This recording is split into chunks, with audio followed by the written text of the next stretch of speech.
Anda kembali di Indonesia Update. Saudara, Wali Kota Surabaya menyegel gudang perusahaan yang menahan ijazah karyawan. Penyegelan dilakukan karena gudang perusahaan tak memiliki tanda daftar gudang atau TDG.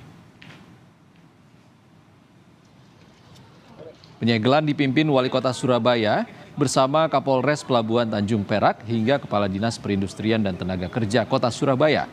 Penyegelan gudang UD Sentosa Steel dilakukan setelah ditemukan sejumlah pelanggaran aturan yang berpotensi membahayakan keselamatan lingkungan dan masyarakat sekitar. Wali Kota Surabaya meminta seluruh perusahaan di Kota Surabaya menaati peraturan sehingga tak membuat gaduh Kota Pahlawan.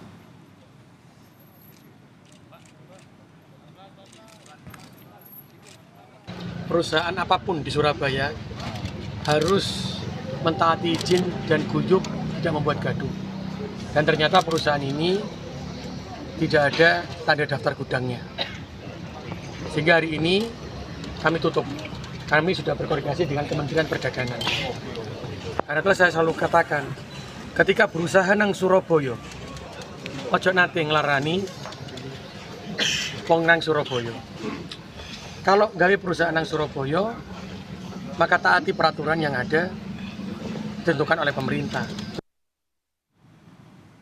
Sebelumnya, Wakil Menteri Tenaga Kerja Emmanuel Ebenezer juga sudah melakukan sidak ke gudang perusahaan yang menahan ijazah karyawan.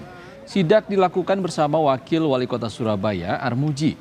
Wamenaker meminta penjelasan pemilik usaha dan meminta agar ijazah karyawan yang sempat ditahan dikembalikan.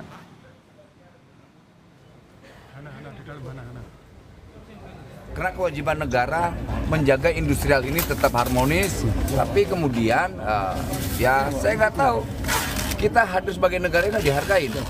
Saya pikir Pak Wali aja yang tidak dihargai, ternyata saya juga tidak dihargai. Nah ini pelajaran untuk industrial yang lain juga, jangan pernah menahan namanya ijazah pekerja itu pelanggaran hukum. Itu pelanggaran hukum yang nggak boleh ditoleransi, apalagi di pemerintahan Pak Prabowo ini nggak boleh ada hal-hal begitu. Ya namanya menyakiti hati rakyat itu nggak boleh.